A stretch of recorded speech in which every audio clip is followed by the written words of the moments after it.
أشهد أن لا إله إلا الله أشهد أن لا إله إلا الله أشهد أن محمدا رسول الله أشهد أن محمدا رسول الله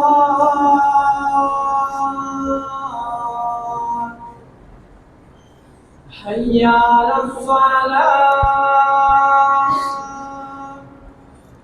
حي على الصلاة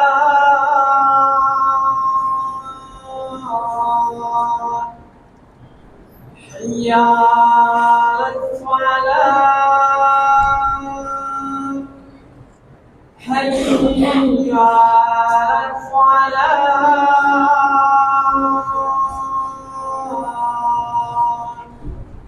الله أكبر الله أكبر لا إله إلا الله.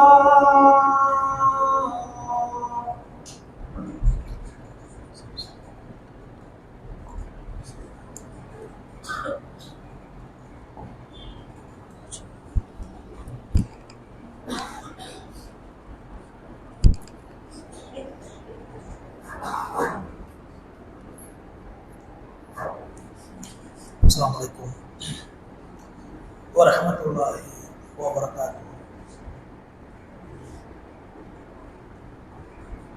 Innal hamdalillah nahmaduhu wa nasta'inuhu wa nastaghfiruh wa na'udzu billahi min shururi anfusina wa min sayyiati a'malina. من يهده الله فلا مضل له ومن يضلل فلا هادي له. أشهد أن لا إله إلا الله وحده لا شريك له وأشهد أن محمدا عبده ورسوله.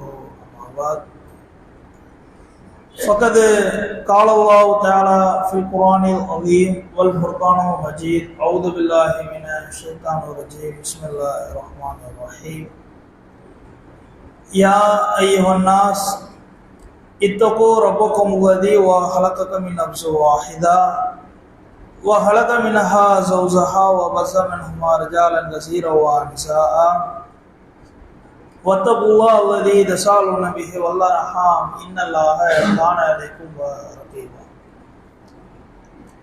கண்ணியத்திற்கும் பெரு மதிப்பிற்குரிய எல்லாம் வல்ல அல்லாஹ்வின் நல்லடியார்களே, போலனைத்தும் நம்மை படைத்து பரிபக்குவப்படுத்தக்கூடிய ஏக நாயகன் அல்லாஹ் ஒருவனுக்கே உதித்தாகட்டும்.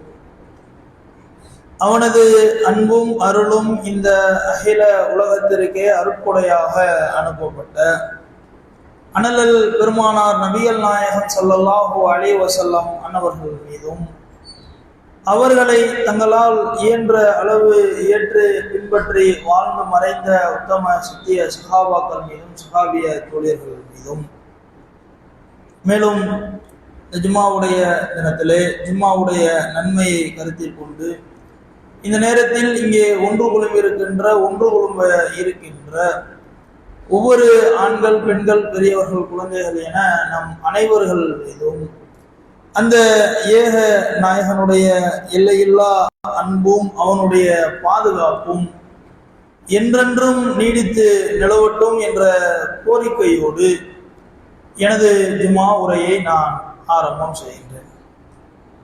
கண்ணியத்திற்குரிய எல்லாம் உள்ள அல்லாஹ்வின் நல்லடியார்களே, இந்த உலகில் ஒரு மனிதன் பிறந்து இந்த உலகில் வளரக்கூடிய அந்த நேரத்தில் அவனோடு சேர்த்து இரண்டு விதமான ஆசைகள் வளர்ந்து வருகிறது. அது என்ன இரண்டு விதமான ஆசை என்றால், ஒன்று, இந்த உலகிலேயே நீண்ட நாள் வாழ வேண்டும் என்ற ஒரு ஆசை, மற்றொன்று இந்த பொருளாதாரத்தின் மீது உள்ள ஆசை. இந்த ரெண்டு ஆசையுமே எப்படி இந்த உலகில் ஒரு மனிதன் பிறந்து எப்படி இந்த உலகில் வளர்ந்து வருகின்றானோ அதோடு சேர்த்து இந்த ரெண்டு ஆசைகளும் அவனோடு வளர்ந்து வருவதாக நபிகள் நாயகம் ஸல்லல்லாஹு அலைஹி வஸல்லம் அவர்கள் நமக்கு சொல்லி காண்பிக்கிறார்கள். ரெண்டு ஆசையுமே ஒவ்வொரு மனிதரிடத்திலும் வளர்ந்து வருவதாக அல்லாஹ்வின் தூதர் அவர்கள் குறிப்பிட்டு சொல்லுகிறார்கள்.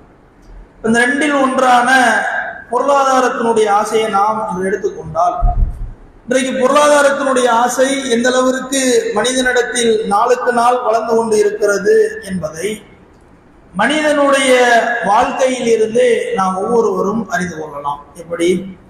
இன்றைக்கு சாதாரணமாக ஒரு 500 ரூபாய் வருமானம் ஈட்டக்கூடியவருடைய வாழ்க்கையை நீங்கள் எடுத்து பாருங்களேன். அந்த 500 நாம் எப்படி 1000-ஆக மாற்றலாம், அந்த 1000ங்களை இன்னும் பல ஆயிரங்களாக நாம் எப்படி பெருக்கலாம், இப்படி நமக்கு வருகின்ற இந்த பொருளாதாரத்தை இன்னும் நாம் எந்தெந்த வகைகளெல்லாம் அதிகப்படுத்திக் கொள்ளலாம் என்று இன்றைக்கு சாதாரண பாமர மனிதன் என்று சொல்லப்படக்கூடிய நபரில் இருந்து தன்னை பணக்காரராக முன்னிறுத்தக்கூடிய அந்த நபர் வரையும் நீங்கள் எடுத்து பார்த்தால், ரசூலுல்லாஹ் சொல்றாங்கள, பொருளாதாரத்தினுடைய ஆசை மனிதனிடத்தில் நாளுக்கு நாள் வளர்ந்து கொண்டு இருக்கிறது என்று. அப்படிப்பட்ட அந்த ஆசை நம் ஒவ்வொருவரிடத்திலும் நாளுக்கு நாள் வளர்ந்து கொண்டிருப்பதை நிதர்சன உண்மையாக இந்த பொருளாதார விஷயத்தில் நாம் ஒவ்வொருவரும் அறிந்து கொள்ளலாம்.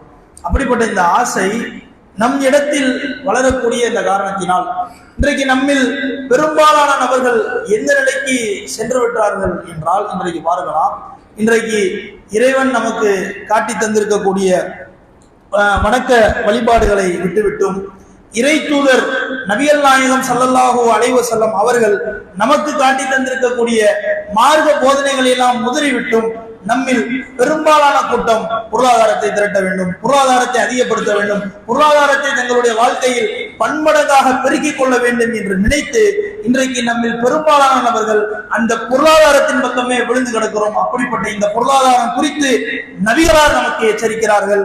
அதுதான் உங்களுக்கு வழங்கப்பட்ட சோதனை. எந்த பொருளாதாரத்தை திரட்ட வேண்டும், எதை அதிகப்படுத்த வேண்டும் என்று நினைத்து அதிக நேரத்தையும் அதிக கவனத்தையும் செலுத்துகிறோமோ அந்த பொருளாதாரம் குறித்து நபிகளார் நமக்கு எச்சரிக்கிறார்கள். அதுதான் உங்களுக்கு வழங்கப்பட்ட சோதனை என்று நபிகள் நாயகம் ஸல்லல்லாஹு அலைஹி வஸல்லம் சொல்லுகிறார்கள். இந்த உலகில் எனக்கு முன்னாடி எத்தனையோ சமுதாயத்தவர்கள் வாழ்ந்திருக்கிறார்கள். ஒவ்வொரு சமுதாயத்திற்கும் அல்லாஹ் ஒரு விதமான சோதனையை வைத்தான். ஆனால் என்னுடைய சமுதாயமாக வாழ்ந்து கொண்டிருக்கக்கூடிய உங்களுக்கு எது சோதனை தெரியுமா? இந்த பொருளாதாரம் தான் சோதனை என்பதை அல்லாஹ்வின் தூதர் நபிகள் நாயகம் ஸல்லல்லாஹு அலைஹி வஸல்லம் அவர்கள் அழுத்தம் திருத்தமாக எடுத்து சொல்கிறார். இது ஒரு சந்தர்ப்பத்துல நபிகள் நாயகம் ஸல்லல்லாஹு அலைஹி வஸல்லம் அவர்கள் நபி தோழர்களுக்கு மத்தியில் வலியுறுத்தி எச்சரித்து சொன்னார்கள். எப்படி? அபு உபைதா என்று அழைக்கப்படக்கூடிய ஒரு நபி தோழர், இவரை சந்தர்ப்பத்தில் ரசூலுல்லாஹ் அழைத்து, நீங்க பஹ்ரைனுடைய நாட்டுக்கு போங்க, அங்க போய் அந்த நாட்டு மக்களிடத்துல ஜிஸ்யாவுடைய காப்புறுகளை எல்லாம் வசூல் செய்து விட்டு வாருங்கள் என்று இவரை நியமனம் செய்து ரசூலுல்லாஹ் பஹ்ரைனுக்கு அனுப்புறாங்க. இவரும் போறார். போய் அந்த நாட்டு மக்களிடத்தில் உள்ள அந்த காப்பு வரிகளை எல்லாம் வசூல் செய்யக்கூடிய வேலையில் ஈடுபட்டு விட்டு செய்த அந்த வசூல் தொகையை ரசூலுல்லாஹ்விடத்தில் ஒப்படைப்பதற்காக பஹ்ரைனில் இருந்து அபூ உபைதா புறப்பட்டு நபிகளாரை சந்திக்க கிளம்பி வருகிறார். இவர் நபிகளாரை சந்திக்க வருகிறார் என்ற செய்தியை அறிந்து கொண்ட மதீனாவில் உள்ள அன்சாரி தோழர்கள் அவங்க என்ன முடிவெடுக்கிறாங்கன்னா, இன்னைக்கு அபூ உபைதா வராரு, பொருளாதாரம் கொண்டு வராரு, எப்பயும் நம்ம ரசூலுல்லாஹ்ட்ட கேட்டோமா நபிகளார் அவர்கள் மறுக்க மாட்டாங்க, இந்த நேரம் பார்த்து அதிகமான பொருளாதாரம் நபிகளார் இடத்தில் வர இருக்கிறது, இப்ப போய் நம்ம ரசூலுல்லாஹ்வை சந்தித்தால் நிறைய பொருளாதாரத்தை நாம் பெற்றுக்கொள்ளலாம் என்ற அந்த பொருளாதாரத்தில் உள்ள மோகத்தின் காரணத்தில், ஆசையின் காரணத்தினால் மதீனாவில் உள்ள அன்சாரி தோழர்கள் என்ன முடிவெடுக்கிறாங்க, அவங்களும் ரசூலுல்லாஹ்வை சந்திக்க வேண்டும் என்று முடிவெடுத்து புறப்பட்டு போகிறார்கள். இப்போ 3 நபர்களும் ஒன்று கூடக்கூடிய நேரம் கரெக்டா ஃபஜ்ருடைய தொழுகை நேரமாக அமைஞ்சது. அவரும் ரசூலுல்லாஹ்வை சந்திக்க புறப்பட்டு வந்துடுறாரு, இவங்களும் நபிகளாரை சந்திக்க புறப்பட்டு வந்துடுறாங்க. இப்போ 3 நபர்களும் சந்திக்கக்கூடிய நேரம் என்பது கரெக்டா ஃபஜ்ருடைய தொழுகை நேரமாக அமைஞ்சது. அப்ப அல்லாஹ்வின் தூதர் நபிகள் நாயகம் ஸல்லல்லாஹு அலைஹி வஸல்லம் அவர்கள் இது போன்ற ஒரு பள்ளிவாசலில் அல்லாஹ்வின் தூதர் அவர்கள் வந்திருக்கக்கூடிய அத்தனை நபர்களுக்கும் ஃபஜ்ருடைய தொழுகையை தொலை வைத்து விட்டு நபிகளார் அவர்கள் வந்திருக்கக்கூடிய மக்களை பார்த்து ரசூலுல்லாஹ் கேட்கிறாங்க, என்ன இன்னைக்கு வழக்கத்துக்கு மாறா பள்ளிவாசல்ல அதிகமான மக்கள் தொழுகை முடித்துட்டு உட்கார்ந்து இருக்கிறாங்க. எப்பயுமே ஒரு கூட்டம் இருக்கும். அந்த கூட்டத்தை தாண்டி இன்னைக்கு நிறைய பேர் பள்ளிவாசல்ல தொழுகை முடிந்தும் அமர்ந்து கொண்டிருக்கிறார்களே. ரசூலுல்லாஹ் கேட்கிறாங்க, சொல்லிட்டு சொல்றாங்க, ஒருவேளை அபூ உபைதா வந்திருக்கிறாரு, அவர் பொருளாதாரம் கொண்டு வந்திருக்கிறாரு, அதையெல்லாம் வாங்க வேண்டும் என்ற ஆசையில் அமர்ந்திருக்கிறீர்களா? நபிகளார் கேள்வியை கேட்கிறாங்க. அது உடனே மதீனாவில் உள்ள அன்சாரி தோழர்கள் எல்லாம் நபிகளார் இடத்தில் பதில் சொல்கிறார், ஆமா யார் சொல்லலாம், நாங்க இங்க நீண்ட நேரமாக தொழுகையை முடித்துவிட்டு ஆசையோடு அமர்ந்திருப்பதற்கான காரணம் அபூ உபைதா கொண்டு வந்திருக்கக்கூடிய அந்த பொருளாதாரத்தை வாங்க வேண்டும் என்று நினைத்துதான் உட்கார்ந்திருக்கிறோம். ரசூலுல்லாஹ் அவர்கள் பதில் சொல்றாங்க. அப்ப அந்த நேரத்துல அல்லாஹ்வின் தூதர் பெருமானார் நபிகள் நாயகம் ஸல்லல்லாஹு அலைஹி வஸல்லம் அவர்கள் அந்த நபி தோழர்களுக்கு எச்சரிக்கிறார்கள், வல்லாஹி அல்லாஹ்வின் மீது ஆணையிட்டு சொல்கிறேன், அல்லாஹ் தோழர்களை நீங்கள் அறிந்து கொள்ளுங்கள், உங்களுக்கு வறுமை ஏற்பட்டு விடுமோ, சிரமமான சூழல் ஏற்பட்டு விடுமோ என்ற கவலையும் என்ற பயமும் எனக்கு கிடையாது. என்னுடைய கவலையும் என்னுடைய பயமும் எது தெரியுமா? எந்த பொருளாதாரத்தின் மீது மோகம் கொண்டு, எந்த பொருளாதாரத்தின் மீது ஆசை கொண்டு அதற்காக நீங்கள் நீண்ட நேரங்களையும் நீண்ட கவனங்களையும் செலுத்துகிறீர்களோ அந்த பொருளாதாரம் உங்களுக்கு முன்னாடி வாழ்ந்த அந்த சமுதாயத்திற்கு தாராளமாக வழங்கப்பட்டது. அப்படி வழங்கப்பட்டதின் காரணமாக அவர்களுடைய மறுமையினுடைய சிந்தனையை இந்த பொருளாதாரம் நாசம் செய்துவிட்டது. அதே போன்று உங்களுடைய மறுமையினுடைய சிந்தனையும் இந்த பொருளாதாரம் நாசம் செய்து விடுமோ என்றுதான் நான் பயப்படுகிறேன் என்று அந்த நபித்தோழர்களுக்கு மத்தியில் பெருமானார் நபிகள் நாயகம் ஸல்லல்லாஹு அலைஹி வஸல்லம் அவர்கள் எச்சரிக்கை சொல்கிறார்கள். எந்த நபித்தோழருங்க? இப்போ நாம் ஒரு முடிவு பண்றோம். என்ன முடிவு? இப்ப நாமும் பொருளாதாரத்தை திரட்டக்கூடிய சேமிக்கக்கூடிய இடத்துல இருக்கிறோம். இப்ப நாம் ஒரு முடிவு பண்றோம், நம்மிடத்தில் உள்ள அந்த பொருளாதாரத்தை அல்லாஹ்வுடைய பாதையில் வாரி வழங்க வேண்டும் என்ற ஒரு முடிவை எடுக்கிறோம். அதே நேரத்துல அன்றைக்கு வாழ்ந்த ரசூலுல்லாஹோடு இருந்த அந்த நபித்தோழர்கள் அதே அல்லாஹ்வுடைய பாதையில் அவர்களும் அல்லாஹ்வுடைய பாதையில் தர்மத்தை செலவு செய்ய வேண்டும் என்று முடிவெடுக்கிறார்கள். அப்படி முடிவெடுப்பார்களே ஆனால் நாம் எவ்வளவு பெரிய தர்மத்தை, அதாவது ஒரு மலையளவிலான ஒரு தர்மத்தை நாம் செலவு செய்ய வேண்டும் என்று முடிவெடுத்தாலும் சரி, அதே நபிகளாருடைய காலகட்டத்தில் வாழ்ந்த அன்றைக்கு இருந்த அந்த நபித்தோழர்கள் ஒரு கையளவிலான அந்த தர்மத்தை அவர்கள் செலவு செய்ய வேண்டும் என்று முடிவெடுப்பார்களே ஆனால் அவர்கள் முடிவெடுத்து வைத்திருக்கக்கூடிய கையளவிலான அந்த தர்மத்திற்கு நாம் முடிவெடுத்திருக்கக்கூடிய மலையளவிலான தர்மம் ஈடாகாது என்று சொல்லப்பட்ட அந்த நபித்தோழர்களுக்கு பெருமானார் நபிகள் நாயகம் ஸல்லல்லாஹு அலைஹி வஸல்லம் இந்த பொருளாதாரம் குறித்து எச்சரிக்கிறார்கள் என்றால் அந்த பொருளாதாரத்தை சேமித்து வைக்கக்கூடிய, திரட்டக்கூடிய, சம்பாதிக்கக்கூடிய இடத்தில் இருக்கக்கூடிய நாம் இந்த பொருளாதார விஷயத்தில் எந்த அளவுக்கு கவனமாக இருக்க வேண்டும் என்பதை ஒவ்வொருவரும் உள்ளத்தில் ஆழ பதிய வைக்க வேண்டும். பொருளாதாரம் என்றாலே சோதனை, பொருளாதாரம் என்றாலே அது மறுமையினுடைய சிந்தனையை மறக்கடித்து விடும் என்பதை ஒவ்வொரு நேரத்திலும் உள்ளத்தில் நாம் ஆழ பதிய வைக்க வேண்டும். சரியா? இப்போ சில சகோதரர்களுக்கு உள்ளத்துல ஒரு கேள்வி ஒண்ணு வரலாம், என்ன பொருளாதாரம் சோதனைன்றீங்க, பொருளாதாரம் மறுமையினுடைய சிந்தனையை மறக்கடித்து சொல்றீங்க, அப்ப நாம் இந்த உலகில் பொருளாதாரத்தை திரட்டக்கூடாதா? ஒரு கேள்வி உள்ள வரும். அந்த இடத்தில் இஸ்லாம் நம்ம வைக்கவில்லை. அதற்கும் ஒரு அழகான ஒரு வழிமுறையை பெருமானார் நபிகள் நாயகம் ஸல்லல்லாஹு அலைஹி வஸல்லம் அவர்கள் நமக்கு காட்டி தந்திருக்கிறார்கள். எப்படி? இப்போ நாம் சம்பாதிக்கக்கூடிய இந்த பொருளாதாரம் என்ன நோக்கத்திற்கு சம்பாதிக்கப்படுகிறது என்றால், இந்த பொருளாதாரம் எனக்கு பயனளிக்க வேண்டும், இதை வைத்து நான் என்னை பாதுகாத்துக் கொள்ள வேண்டும் என்ற நோக்கில் தான் நம்ம பெரும்பாலான நபர்கள் இந்த பொருளாதாரத்தின் பக்கம் விழுந்து கிடக்கிறோம். அப்படிப்பட்ட அந்த பொருளாதாரத்தை நமக்கு சொந்தமான பொருளாதாரமாக, நம் ஒவ்வொருவரையும் பாதுகாக்கக்கூடிய பொருளாதாரமாக மாற்றக்கூடிய ஒரு வழியை ரசூலுல்லாஹ் கற்றுத் தருகிறார்கள். எப்படி? ஒரு சந்தர்ப்பத்துல ரசூலுல்லாஹ் நபி தோழர்களை எல்லாம் அழைத்து நபிகளார் ஒரு கேள்வியை முன்வைக்கிறாங்க. என்ன கேள்வி? அல்லாஹ் தோழர்களே, உங்களுக்கு உங்களிடத்தில் உள்ள சொத்து விருப்பமான சொத்தா இருக்குமா, அல்லது உங்களுடைய வாரிசுகள் இருக்கிறாங்களே அவங்க சொத்து விருப்பமான சொத்தா இருக்குமா சொல்லுங்கன்றாங்க ரசூலுல்லாஹ். இப்ப நபி தோழர்கள் ஒரு ஆச்சரியம், என்னடா ரசூலுல்லாஹ் அப்படி கேட்கிறாங்களே, இந்த கேள்விக்கு நம்ம என்ன பதில் சொல்வது, இதற்கான பதில் என்னவா இருக்கும் என்று அந்த நபித்தோழர்கள் எல்லாம் அவர்களுக்குள் கலந்து கூடிய ஆலோசனை செய்கிறார்கள். ஆலோசனை செய்துவிட்டு நபிகளாரிடத்தில் வந்து அந்த நபித்தோழர்கள் சொல்கிறார்கள், யார சொல்லலாம், நீ இந்த மாதிரி ஒரு கேள்வி கேட்டீங்க, எங்க சொத்துகள் விருப்பமா வாரிசுடைய சொத்து விருப்பமான்னு கேட்டீங்க, ஆனால் நபித்தோழர் சொல்லுகிறார்கள், ஆனால் எங்களுக்கு எங்களுடைய வாரிசுடைய சொத்தை காட்டிலும் எங்களுக்கென்று ஒரு சொத்து ஒதுக்கப்பட வேண்டும், எங்களுக்கு என்று டிக்ளேர் பண்ணணும். அப்படி ஒதுக்கப்படக்கூடிய அந்த சொத்து தான் எங்களுக்கு விருப்பமான சொத்து. எங்க பிள்ளைகள் தான், எங்க வாரிசுகள் தான், அவர்களுக்குரிய சொத்து எங்களுக்கு வேணாம், எங்களுக்கு என்று முடிவு செய்யப்பட்டிருக்கணும். அப்படி முடிவு செய்யப்பட்டிருக்கக்கூடிய அந்த சொத்து மாத்திரம்தான் எங்களுக்கு விருப்பமான சொத்து என்று ஒவ்வொரு நபித்தோழரா ரசூலுல்லாஹ் பதில் சொல்றாங்க. அப்ப ரசூலுல்லாஹ் அந்த பதிலை கேட்டுடுவோம், அப்படியா உங்க எல்லாத்துக்குமே உங்க சொத்து தான் விருப்பமான சொத்தா? அப்படி என்றால் ரசூலுல்லாஹ் திருப்பி ஒரு கேள்வி வைக்கிறாங்க. அப்படி என்றால் உங்களுடைய சொத்து என்று நீங்கள் முடிவு செய்தீர்களே, அப்படி முடிவு செய்வதாக இருந்தால், உங்களுடைய சொத்து என்று முடிவு செய்வதாக இருந்தால் அதை நீங்கள் எப்படி முடிவு செய்வீங்க? வார்த்தைக்கு வார்த்தை உங்க சொத்து நம்ம முடிவு பண்றோம்ல, அப்படி முடிவு பண்ணுவதாக இருந்தால் அதை நீங்கள் எப்படி முடிவு பண்ணுகிறீர்கள் என்று நபிகளார் கேட்டுவிட்டு அதற்குரிய பதிலையும் சொல்கிறார்கள். பெருமானார் நபிகள் நாயகம் ஸல்லல்லாஹு அலைஹி வஸல்லம் சொல்லி காட்டுகிறார்கள், எதை நீங்கள் அல்லாஹ்வுடைய பாதையில் செலவு செய்து வைக்கிறீர்களோ, அப்படி செலவு செய்து வைத்திருக்கக்கூடிய அந்த பொருளாதாரம் மாத்திரம்தான் உங்களுக்கு உரியது. எதையெல்லாம் நாம் இந்த உலகத்திலே விட்டு செல்கிறோமோ அது அனைத்தும் நமக்கு உரியது கிடையாது, அது நம்முடைய வாரிசுடைய சொத்து என்று பெருமானார் நபிகள் நாயகம் ஸல்லல்லாஹு அலைஹி வஸல்லம் அவர்கள் எதை நமக்கு செய்தியாக பதிய வைக்கிறார்கள் என்றால், இந்த உலகத்துல வருதுலங்க அல்லாஹ்வுடைய பாதை என்று ஏழைகளுக்கு உதவி செய்வது, அனாதைகளுக்கு உதவி செய்வது, அதே போன்று அல்லாஹ்வுடைய பள்ளிவாசலை கட்டி எழுப்புவதற்காக உதவி புரிவது, எதுவெல்லாம் அல்லாஹ்வுடைய பாதை என்று வருகிறதோ அந்த பாதையில கொண்டு போய் நாம கொட்டுறோம்ல நம்முடைய பொருளாதாரத்தை 500 1000 என்று அப்படி கொட்டி சேமித்து வைத்திருக்கக்கூடிய அந்த பொருளாதாரம் மாத்திரம்தான் ரசூலுல்லாஹ் சொல்றாங்க. நாம என்ன நினைக்கிறோம், நம்ம பேர்ல நமக்குன்னு ஒரு பட்டா இருந்தா அல்லது இடத்துடைய பதிவு இருந்தா அதான் நம்முடைய சொத்து, அதான் நம்முடைய பெரிய சொத்தா இருக்குது என்று நாம் நினைக்கிறோம். நபிகளார் சொல்லக்கூடிய பதில், எதை நாம் அல்லாஹ்வுடைய பாதையில் செலவு செய்து சேமித்து வைத்திருக்கிறோமோ அது மாத்திரம்தான் நமக்கு உரிய சொத்து.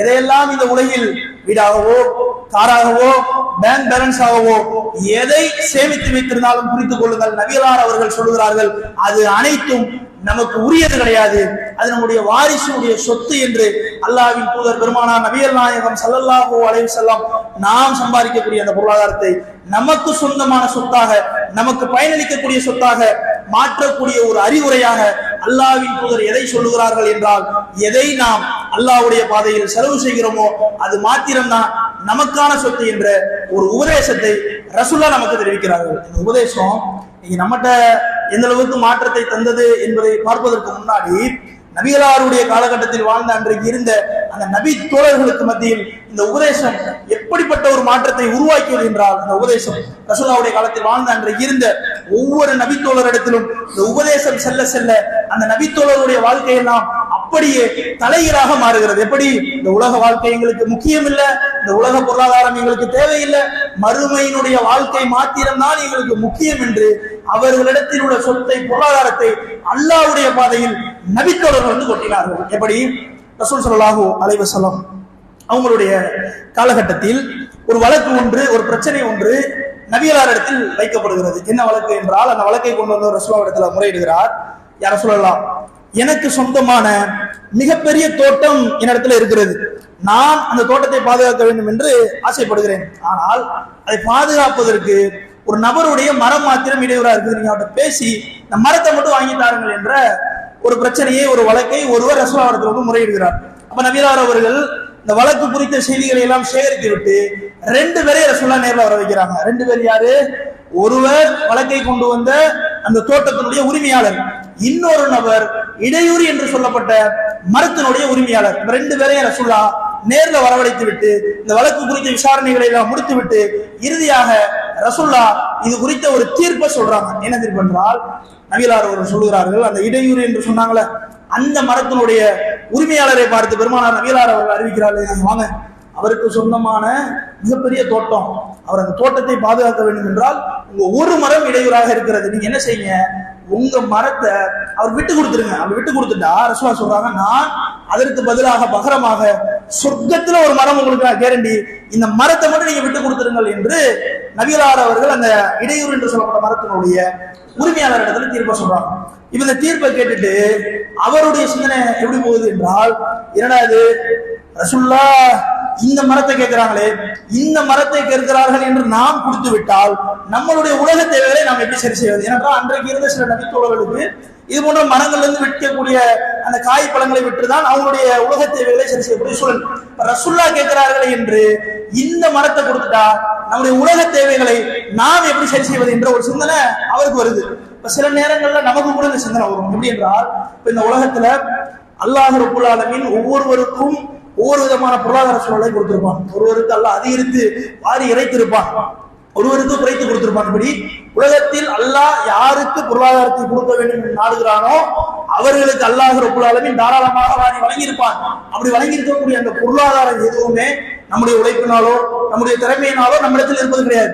யாருக்கு அல்லாஹ் கொடுக்கணும்னு நினைக்கிறானோ அவர்களுக்கு அல்லாஹ் தாராளமாக வழங்கியிருப்பான். அப்படி வழங்கி இருக்கக்கூடிய நம்மிடத்திலையும் கூட சில நேரங்களில் இந்த சிந்தனை வரும். என்ன சிந்தனை? இப்ப அல்லாஹ்வுடைய பாதையில் செலவு செய்யுங்கள் என்று சொன்னோம்னா வேமா நம்முடைய மண்டையிலே ஓடும். இந்த உலக ரீதியான உலக காரியங்கள் உள்ள எல்லா பிரச்சனையும் முன்னாடி வந்து நிற்கும். காலேஜ் ஃபீஸ் கட்டணுமே, பள்ளிக்கூடத்துக்கு தானே விஷயம் இருக்கிறோம், அதுக்கென்று பல விதமான பொருளாதாரத்தை கொடுக்கணுமே, இந்த தொழிலுக்கென்று ஒரு பொருளாதாரத்தை உதவி செய்ய வேண்டி இருக்குமே, இப்படி உலக ரீதியான காரியங்கள் எல்லாம் அல்லாஹ்வுடைய பாதையில் செலவு செய்யுங்கள் என்று சொல்லக்கூடிய நேரத்துல நமக்கும் இது போன்று வரும். அப்ப அதே நபித்தோழருக்கு இந்த மரத்தை கொடுத்துட்டா சொர்க்கத்துல உள்ள மரம் என்று சொல்லக்கூடிய இந்த நேரத்துல அவருக்கு என்ன சிந்தனை வந்துருது? இந்த மரத்தை நாம் கொடுத்து விட்டால் நம்முடைய உலக தேவைகளை நாம் எப்படி சரி செய்வது என்று நினைத்து நபியலார் இடத்துல மரத்தை தருவதற்கு மறுத்து விட்டு போயிறார். சொல்றாரு, யார் சொல்லலாம், நீங்க சொர்க்கன்றீங்க, மறுமைன்றீங்க, மறுமையில ஒரு மரத்துக்கு கேரண்டின்றீங்க, அதெல்லாம் நம்ம பிறகு பார்த்துக் கொள்ளலாம், எனக்கு இப்ப இந்த உலகத்தில் உள்ள இந்த மரம் தான் முக்கியம் என்று நபியலார் இடத்துல மரத்தை தருவதற்கு மறுத்து விட்டு போயிறாரு. இப்ப கூட்டத்துல சுத்தி சஹாபாக்கள் நிக்கிறாங்க. சஹாபாக்களுக்கு எல்லாம் ஒரே ஆச்சரியம், என்னடா இது, ரசூலுல்லாஹ் சொர்க்கத்துல ஒரு மரத்தை போய் தரேன்றாரு, இந்த உலகத்தில் உள்ள அற்பத்திலும் அற்பமான இந்த மரத்தை வேணாலும் மறுத்துட்டு போறாரு என்று ஆச்சரியத்தோடு கூட்டத்துல பார்த்து கொண்டிருக்கிறார்கள் மற்ற நபித்தோழர்கள். ஏனென்றால் அவன் ஆச்சரியத்தோடு பார்ப்பதற்கான காரணமும் இருக்குதுங்க. சொர்க்கத்தில் உள்ள மரம் என்றால் அது சாதாரண கிடையாது. அது ரசூலுல்லாஹ் இந்த ஹதீஸ்ல கிடையாது, வேற ஒரு ஹதீஸ்ல விவரிக்கிறார்கள். சொர்க்கத்தில் பல 100 மரங்கள் இருக்கும். அப்படி இருக்கக்கூடிய ஏதேனும் ஒரு மரத்தினுடைய நிழல் இருக்குது பாருங்க, அந்த நிழலை கட்டையான தடிமனான வலுவான ஒரு குதிரை 1 வருடம் இல்லை 2 வருடம் இல்லை 100 வருடம் பயணம் செய்தாலும் சொர்க்கத்தில் உள்ள சூனத்தில் உள்ள ஒரே ஒரு மரத்தினுடைய அந்த நிழலை அந்த குதிரையினால் கடக்க இயலாது என்றாங்க ரசூலுல்லாஹ். சூனத்தினுடைய பிரம்மாண்டம் புரிகிறதா? மரம் என்றால் நிழல் இருக்கும், நிழலுக்கு என்று ஒரு அளவுகோல் இருக்கும். ஆனால் சொர்க்கத்தில் உள்ள மரத்தினுடைய அளவுகோல் என்ன?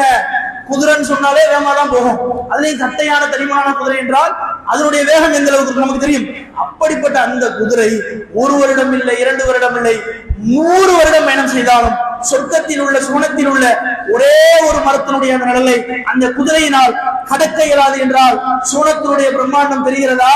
அதனாலதான் பெருமானார் நபிகள் நாயகம் ஸல்லல்லாஹு அலைஹி வஸல்லம் அவர்கள் சொன்னார்கள், சூனத்தில் ஒரு சாட்டை இரவு இடம் கிடைப்பது உலகத்தை காட்டிலும் பெருசுனா. நம்ம உலகம் முக்கியம், அதிலே கிடக்கிறோம். இப்படிப்பட்ட ஒட்டுமொத்த உலகத்தை காட்டிலும் சொர்க்கத்தில் ஒரு சாட்டை அளவு இடம் கிடைப்பது என்பது உலகத்தை காட்டிலும் பெருசு. எந்த கண்ணும் பார்த்திடாத, எந்த காதும் கேட்டிடாத, எந்த உள்ளமும் சிந்தித்திடாத மிகப்பெரிய ஒரு வாக்குறுதி என்றால் அது சொர்க்கம். அந்த சொர்க்கத்துல ரசூலுல்லாஹே ஒருத்தருக்கு கேரண்டி சொல்றாரு, மரத்தை கொடுத்தா சொர்க்கத்தில் உனக்கு ஒரு மரம் என்று நபிகளார் அவர்கள் சொல்லுகிறார்கள். இவர் மரத்தை தரமாட்டேன் என்று மறுத்துவிட்டு செல்கிறார். கூட்டத்தில் ஆச்சரியத்தோடு பார்த்த நபித்தோழர்களில் ஒருவரான அபூ தஹதா என்று அழைக்கப்படக்கூடிய ஒரு நபித்தோழர் என்ன செய்யறாருன்னா, மரத்தை தரமாட்டேன்னு மறுத்துட்டு போனார்ல, அவரை இந்த அபூ தஹதா என்று அழைக்கப்படக்கூடிய நபித்தோழர் ஆளை விரட்டிட்டு போறாரு. விரட்டிட்டு போய் அவர் நிறுத்துறாரு. நிறுத்தி, வாங்க ரசூலுல்லாஹ் உங்கள்கிட்ட சொர்க்கத்துல ஒரு மரம் தரேன், இந்த மரத்தை கொடுங்கன்னு கேட்டாங்க. நீங்க உலக காரியங்களை முன்னிறுத்தி மறுத்துட்டு போயிட்டீங்க, சரி பிரச்சனை இல்லை, அது உங்களுடைய விருப்பம். இப்ப நீங்க என்ன செய்யுங்க? அபூ தஹதா கேட்கிறார், நீங்க என்ன செய்யுங்க? எனக்கு சொந்தமான மிகப்பெரிய தோட்டம் என் இடத்துல இருக்கிறது, உங்கள்கிட்ட இருக்கிறது ஒத்த மரம், என் இடத்தில் உள்ளது பல 100 மரங்கள் கொண்ட ஒரு தோட்டம் என் இடத்துல இருக்கிறது. நான் என்ன செய்யறேன்?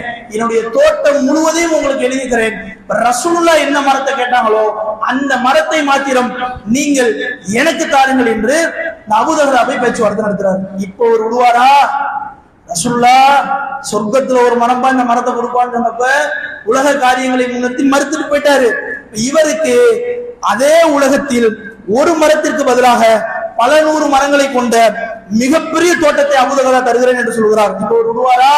அபூ தஹதாவிடத்திலே மரத்தை தருவதற்கு சம்மதம் தெரிவித்து விடுகிறார். இந்த செய்தியினுடைய தொடர்ச்சி நம்ம அனைவருக்கும் எதை பாடம் எடுக்கிறது என்று எடுத்து படித்து பார்த்தால் நேரா இந்த அபூ தஹதா அந்த மரத்தை பெற்றுவிட்டு நபிகளார் இடத்தில் வந்து அபூ தஹதா கேட்கிறார், யார் சொல்லலாம், செத்த நேரத்திற்கு முன்னாடி ஒருத்தவருக்கு ஒரு வாக்குறுதி கொடுத்தீங்களே, அந்த வாக்குறுதியை நீங்கள் எனக்கு தாருங்கள், இதோ நீங்க எந்த மரத்தை கேட்டீர்களோ அந்த மரத்தை என்னுடைய தோட்டத்தை கொடுத்து நான் வாங்கிவிட்டேன், இப்ப அவருக்கு என்ன வாக்குறுதி கொடுத்தீங்களோ அந்த வாக்குறுதியை எனக்கு தாருங்கள் என்று அபூ தஹதா அவர்கள் கேட்கிறார்கள்.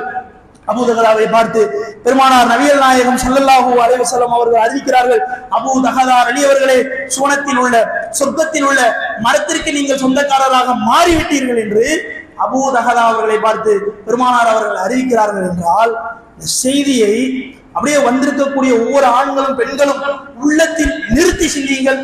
தோட்டம் என்ற சாதாரணமா?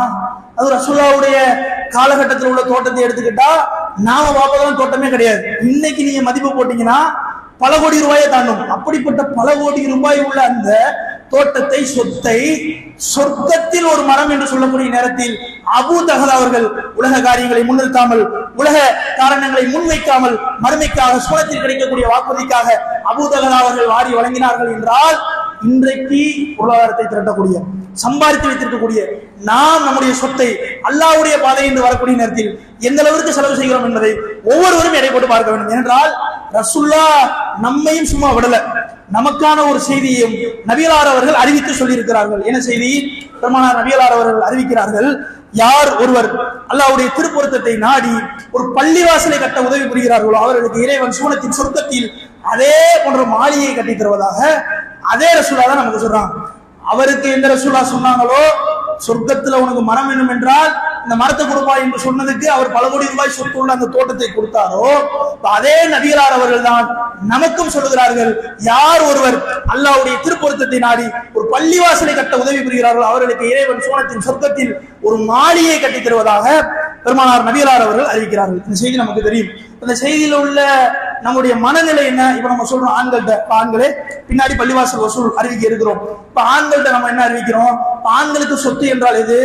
இன்னைக்கு பல்வேறு விதமான சொத்துக்கள் என்றாலும் ஆண்களுக்கு மிகப்பெரிய சொத்து அவங்க பார்க்கறது அவங்களுடைய செல்போன் தான். இப்ப வந்திருக்கக்கூடிய எல்லா ஆண்கள்கிட்ட அறிவிக்கிறோம், பின்னாடி பள்ளிவாசல் வசூல் அறிவிக்க இருக்கிறோம். வந்திருக்கக்கூடிய ஆண்கள் எல்லாம் உங்களிடத்தில் நீங்கள் சொத்தாக பார்க்கக்கூடிய உங்களுடைய செல்போன் எல்லாம் வெளியே துண்டில் எழுதி போட்டிருக்காங்க. ஏன்னா ஒரு செல்போன் 20,000 50,000 வராமே ஐபோனா தான் பாக்குற மாதிரி இருக்குது. அவன் செல்போன்ல அதிகமான ரேட் வரும். அவன் எல்லாம் தூக்கி துண்டில் போட்டுருங்க அப்படின்னு சொன்னா ஏமா கீழே வச்சிருக்கிற போன் பாக்கெட்ல போகும், போனை கீழே வச்சது குத்தமா என்ற மனநிலை ஓடும். அது பொருளாதாரத்தை செலவு செய்யுங்கள் என்றால் என்ன நினைப்போம்? நம்ம இருக்கக்கூடிய பொருளாதாரத்தில் எந்த பொருளாதாரத்தை செலவு செய்தால் நமக்கு பாதிப்பு ஏற்படாது, நமக்கு அதுல எந்த பிரச்சனையும் வராது என்று நினைக்கக்கூடிய நிலை. அல்லது பையட்டி பார்ப்பார், ஏமா பையில எந்த பொருளாதாரம் இருக்கக்கூடிய பொருளாதாரத்தில் கம்மியான பொருளாதாரம் இருக்குமோ அதை எடுத்து வெளியே துள்ள போடக்கூடிய நிலைதான் இன்றைக்கு நம்ம பெரும்பாலான நிலை. ஆனால் அபூ தஹதாவுடைய சிந்தியை ஆழமாக சிந்தித்து பாருங்கள். அவர் நினைத்திருந்தால் அந்த மரம் தரமாட்டேன்னு போனார்ல, அவர்கிட்ட போய் இவர் இப்படி பேச்சுவார்த்தை நடத்திருக்காங்க, வாங்க ரசூலுல்லாஹ் உங்களோட ஒரு மரம் கேட்டாங்க, நீங்க தரமாட்டேன்னு போயிட்டீங்க, நீங்க என்ன செய்யுங்க, என்னிடத்துல ஒரு 10 மரம் இருக்குது, அதுல வர பழங்காய்களாம் நீங்க வச்சுக்கிறீங்க சொல்லியிருந்தால் அவர் மரத்தை கொடுத்துருப்பாரு தானே? அல்லது என்னுடைய தோட்டத்துல பாதி தருகிறேன் சொல்லியிருந்தா கொடுத்துருப்பாரு தானே? ஆனா அபூ தஹதாவுடைய சிந்தனை என்ன? ஆனா மறுமையில் சூனத்தில் எனக்கு ஒன்று வாக்குறுதி கிடைக்கிறது என்றால் இந்த உலகத்தில் உள்ள எதுவும் எனக்கு முக்கியமில்லை, மறுமைக்கு நான் சூனத்திற்கு நான் முக்கியத்துவம் கொடுக்கிறேன் என்று தன்னிடத்தில் உள்ள அந்த சொத்தை, பொருளாதாரத்தை அல்லாஹ்வுடைய பாதையில் வாரி வழங்கினார்கள் என்றால் நாம் நம்முடைய நிலையை ஆண்கள் எப்படி புரிந்து வைத்திருக்கிறோம் என்பதை ஒவ்வொருவரும் எடை போட்டு பார்க்க வேண்டும். அதே போன்று பெண்களையும் ரசூலுல்லாஹ் சும்மா விடவில்லை. பெண்களுக்கும் நபிகளார் அவர்கள் சொன்னார்கள், அலா பெண்களே நீங்கள் தான் அதிகமாக நரகத்தில் காணப்படுகிறீர்கள் என்ற ஒரு உபதேசத்தை ரசூலுல்லாஹ் பெண்களுக்கு மத்தியில் சொல்றாங்க. ஆண்களுக்கு பல ஆயிரம் உபதேசங்களை ரசூலுல்லாஹ் செய்கிறார்கள். ஆனா பெண்களை பார்த்து நபிகளார் சொல்லுகிறார்கள், அலா பெண்களே நீங்கள் அதிகமாக நரகத்தில் காணப்படுகிறீர்கள், எனவே அல்லாஹ்வுடைய பாதையில் தான தர்மங்களை வாரி உங்களை நரகத்தில் இருந்து பாதுகாத்துக் கொள்ளுங்கள் என்ற ஒரே அறிவிப்பு தான்.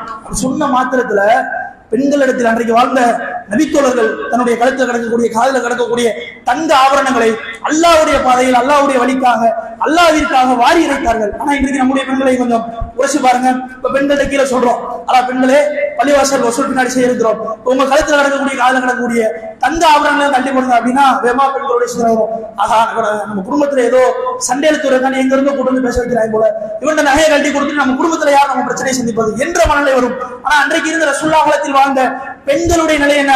பல நூறு உபதேசங்களுக்கு மத்தியில் ஒரே உபதேசம், அலா பெண்களே நரகத்தில் இருந்து உங்களை பாதுகாக்க அல்லாஹ்வுடைய பாதையில் தர்மம் செய்கின்ற ஒரே வார்த்தை. அன்றைக்கு வாழ்ந்த அந்த பெண்கள் எல்லாம் தங்களிடத்தில் உள்ள தங்க ஆபரணங்களை, தங்க நகைகளை அல்லாஹ்வுடைய பாதையில் வாரி இறைத்தார்கள் என்றால் இன்றைக்கு பொருளாதார சேமிப்பை எந்த வகையில் நாம் வைத்திருந்தாலும் அது அல்லாஹ்விற்காக என்று வந்துவிட்டால் நாம் நம்முடைய பொருளாதாரத்தை எப்படி செலவு செய்கிறோம் என்பதை ஒவ்வொருவரும் முறைச்சு பார்க்கக்கூடிய இடத்தில் நாம் இருக்கிறோம் என்பதை உங்களுக்கு மத்தியில் கூறியவனாக என்னுடைய முதல் உரையை நிறைவு செய்கிறேன்.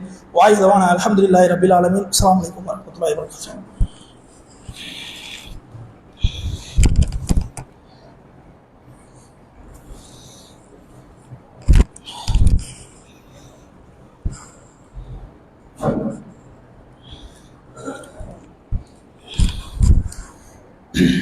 இதற்குரிய எல்லாம் உள்ள அல்லாஹ்வின் நல்லடியார்களே, முதலாவது உரையில் பொருளாதாரமும் சோதனையும் என்ற தலைப்பின் கீழே சில செய்திகளை முதலாவது உரையில் அறிந்து கொண்டோம். இரண்டாவது உரையில் ஒரு முக்கியமான அறிவிப்பு ஒன்றை அறிவிப்பதற்காக நம்ம மதுரையிலிருந்து வந்திருக்கோம். என்ன அறிவிப்பு என்றால், தமிழ்நாடு தௌஹீத் ஜமாத் மதுரை மாவட்டம் கிரைம் பிரான்ச் கிளைம் சார்பாக அந்த பகுதியில் சொந்தமாக ஒரு பள்ளிவாசல் வாங்க வேண்டும் என்று முடிவு செய்யப்பட்டு அதற்குரிய வேலையில் நாம் ஈடுபட்டு கொண்டு வருகிறோம். இந்த பகுதி என்பது எப்படி இன்றைக்கு பார்க்கப்படுகிறது என்றால், இன்றைக்கு ஆளும் அரசாங்கத்தினாலும் அந்த பகுதியில் இருக்கக்கூடிய அனைவராலும் கவனிக்கப்படக்கூடிய ஒரு பகுதி இந்த கிரைம் பிரான்ச். மதுரையில பெரியார் பேருந்து நிலையம் கேள்விப்பட்டிருப்பீங்க. அப்படிப்பட்ட அந்த பெரியார் பேருந்து நிலையத்திற்கு மிக அருகாமையில் இந்த பகுதி என்பது இருக்கிறது. இந்த இடத்துல நாம் பள்ளிவாசல் வாங்கியிருக்கக்கூடிய இடத்தை வாங்க வேண்டும் என்று முடிவு செய்யப்பட்டது என்பது ஏதோ இன்றோ நேற்றோ அல்லது ஒரு 2 வருடங்களுக்கு முன்னதாகவும் முடிவு செய்யப்பட்ட ஒன்று கிடையாது. இந்த இடத்தில் ஏகத்துவ பள்ளிவாசலை அமைக்க வேண்டும் என்பது நீண்ட நெடிய கால ஒரு கனவு. பல கட்டங்களில் அந்த பகுதியில் நம்ம பிரச்சாரங்களை பல நேரங்களில் செஞ்சிருக்கோம். கடந்த பல வருடங்களாக ஏகத்துவ பிரச்சாரம் அந்த பகுதியில் நடந்து கொண்டே இருக்கிறது. அப்படி நடந்து கொண்டிருக்கக்கூடிய நேரத்தில் எல்லாம் மிகப்பெரிய எதிர்ப்பு. ஏனென்றால் மதுரையில சில முக்கிய ஏரியாக்கள் இருக்கிறது, காஜிமா தெரு, தெற்கு வாசல், இப்படி மதுரையில சில முக்கியமான ஏரியாக்கள் இருக்கக்கூடிய இந்த பகுதியில் உள்ளவருடைய மனநிலை எப்படி இருக்குன்னா, நாங்களாம் பாரம்பரிய முஸ்லீம், எங்களுக்கு இஸ்லாத்தை சொல்லிக் கொடுப்பதற்கு யாரும் கிடையாது, நாங்க எதை சொல்லுகிறோமோ அதான் இஸ்லாம் என்று பாரம்பரியமாக மதுரையில இது போன்ற பகுதிகளில் வாழ்ந்து கொண்டிருக்கிறார்கள்.